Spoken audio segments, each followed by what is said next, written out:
नमस्कार दोस्तों, क्या आजम खान की वाकई योगी आदित्यनाथ से कोई डील हो गई है? और क्या आजम खान अब जेल से बाहर आने वाले हैं? और क्या जेल से बाहर आकर नए सियासी सफर का ऐलान कर सकते हैं? और क्या अखिलेश यादव के सामने एक बड़ी चुनौती बनकर अब वो उभरने वाले हैं? और क्या 2027 के चुनावों में उत्तर प्रदेश में बड़ा खेल होने वाला है? जी हाँ, नमस्कार। नेक्स्ट 9 न्यूज पर आपका बहुत बहुत स्वागत है। और इस वक्त की सबसे बड़ी खबर आजम खान को लेकर आ रही है, क्योंकि पिछले कुछ समय में अगर देखा जाए तो आजम खान की मुश्किलें लगातार कम हो रही हैं। एक के बाद एक जो उन पर 100 से अधिक मामले दर्ज थे, उन सभी मामलों में जमानत उनको मिल गई है। सिर्फ इक्का दुक्का मामले हैं जिनमें जमानत मिलना अभी बाकी है। और न सिर्फ आजम खान को, बल्कि इससे पहले उनके बेटे अब्दुल्ला आजम को भी जमानत सभी मामलों में मिल चुकी है और वो तो जेल से बाहर भी आ चुके हैं। उनकी पत्नी तंजीम फातिमा जो है वो भी जेल से बाहर आ चुकी हैं। और कहा यह जा रहा है कि योगी सरकार भी अब नर्म आजम खान पर पड़ गई है। लेकिन इसके पीछे की आखिर वजह क्या है, ये सब लोग जानकर हैरान हैं। और कुछ राजनीतिक गलियारों में चर्चा तो ये भी हो रही है कि एक डील है जो योगी आदित्यनाथ और आजम खान के बीच में हो गई है। और ऐसा क्यों कहा जा रहा है, इस पर भी आएंगे।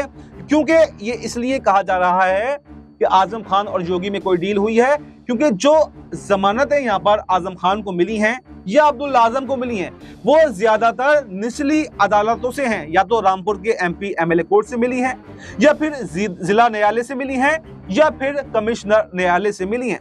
लेकिन कई सवाल यहाँ पर खड़े होते हैं। एक सवाल तो ये भी है कि जो DM थे, जिनके समय में सबसे ज्यादा मुकदमे आजम खान पर दर्ज हुए, आंजनेय कुमार सिंह, अब वो मुरादाबाद के कमिश्नर हैं। और खुद मुरादाबाद के कमिश्नर की अदालत से भी आजम खान को जमानत मिल गई। यानी जिसने सबसे ज्यादा मुकदमे लगाए वो भी अब नरम पड़ गया है और इसको सीधे सीधे सरकार से जोड़कर देखा जा रहा है। और वहीं दूसरी तरफ जो MP MLA कोर्ट से या फिर जिला न्यायालय से जमानत मिली है, उसमें कहा यह जा रहा है कि सरकार अगर चाहती तो उन मामलों को या तो हाई कोर्ट में या फिर सुप्रीम कोर्ट में चैलेंज कर सकती थी। लेकिन सरकार ने अभी तक किसी भी मामले को हाई कोर्ट में चैलेंज नहीं किया है। और ये साफ साफ दिखा रहा है कि अब सरकार जो है वो नरम आजम खान पर पड़ गई है। लेकिन आखिर क्यों नरम पड़ रही है, ये सबसे बड़ा सवाल है। और इसी सवाल के जवाब में ये चर्चाएं तेज हैं, ये कयास लोग लगा रहे हैं कि कोई ना कोई डील तो जरूर आजम खान और योगी आदित्यनाथ के बीच में हो गई है। और सवाल लाजमी भी है, बात लाजमी भी है कि आखिर ऐसा क्या हो गया कि जो 2017 में योगी सरकार बनने के बाद से आजम खान परेशान थे, इधर से उधर घूम रहे हैं, 2 साल से ज्यादा का समय हो गया, जेल के अंदर बंद हैं, बीजेपी लगातार उनको घेरने का काम करती है। कोई मौका ऐसा नहीं है जहां पर उनकी तारीफ की हो, उनको छूट दी हो। तो आखिर ऐसा क्या हो गया जो इतने नरम अब सरकार पड़ गई है? खुद योगी आदित्यनाथ इस पर चुप हैं। और वो दिन दूर नहीं जो इक्का दुक्का मामले बचे हैं कि अब उसमें भी जमानत मिलने वाली है। पूरी संभावनाएं ये जताई जा रही हैं कि उनमें भी जमानत मिल करके रहेगी। और खुद आजम खान के वकील ये कह चुके हैं कि अब वो बहुत अधिक समय नहीं बचा है जब आजम खान जेल से बाहर आने वाले हैं। तो ऐसे में सवाल ये बनता है कि क्या अखिलेश यादव से योगी आदित्यनाथ डर गए हैं?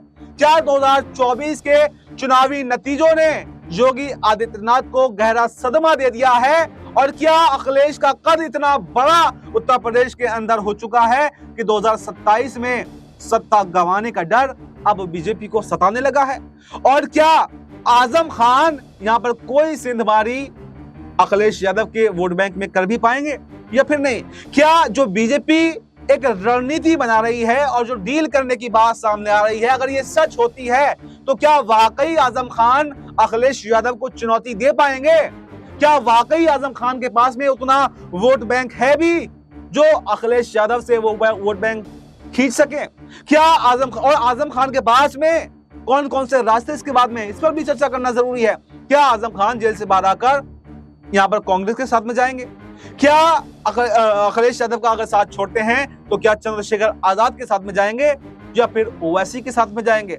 और अगर इन किसी के दल के साथ में भी जाना पसंद नहीं करते हैं तो क्या खुद एक नया दल भी बना सकते हैं? ये तमाम सवाल जो हैं वो जन्म ले रहे हैं। लेकिन एक सवाल सबसे बड़ा ये है कि आखिर ऐसी नौबत क्या आ गई कि बीजेपी अब अखिलेश यादव से डर गई है?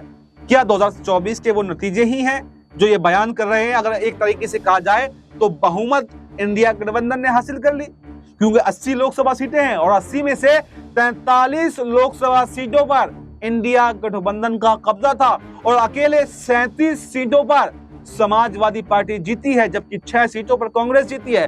तो क्या अब 2027 के चुनावों में बड़ा खेल होने वाला है? और क्या जो वक्फ बिल लेकर के आए थे और एनडीए में उससे हड़कंप मचा था और एनडीए के दलों ने, जो एनडीए के घटक दलों में से जो नेताओं ने इस्तीफा दिया, उससे भी अब बीजेपी हताहत हो चुकी है, क्योंकि एनडीए में जितने भी इस्तीफे आए उत्तर प्रदेश के अंदर, चाहे जयंत चौधरी की पार्टी में, चाहे ओपी राजभर की पार्टी में, चाहे अनुप्रिया पटेल की पार्टी में, वो सभी नेता कहां गए? समाजवादी पार्टी में।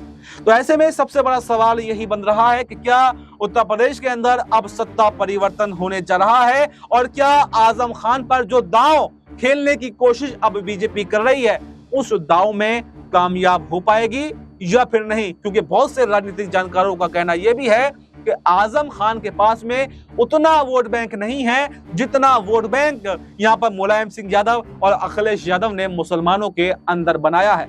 और जिस तरह से लगातार वो रणनीति बना रहे हैं, तो आजम खान अगर साथ में छोड़ भी जाएं तो कोई फर्क अखिलेश यादव को पड़ने वाला नहीं है, क्योंकि राजा भैया हो या फिर कैसरगंज से पूर्व सांसद, यहाँ पर खुद बीजेपी के पूर्व सांसद ब्रजभूषण शरण सिंह हो, वो भी अखिलेश यादव से नजदीकियां बढ़ा रहे हैं। और ब्रजभूषण शरण सिंह ने तो योगी आदित्यनाथ के कार्यकाल को मुलायम सिंह के कार्यकाल से बेकार बताया है, यानी मुलायम सिंह के कार्यकाल को बेहतर बताया है।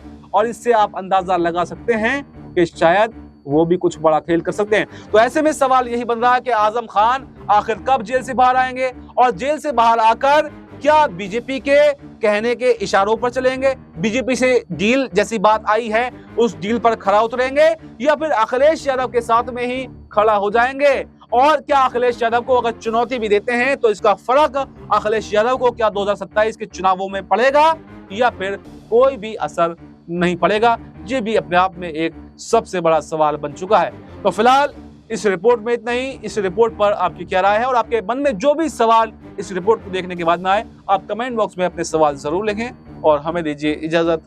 नमस्कार।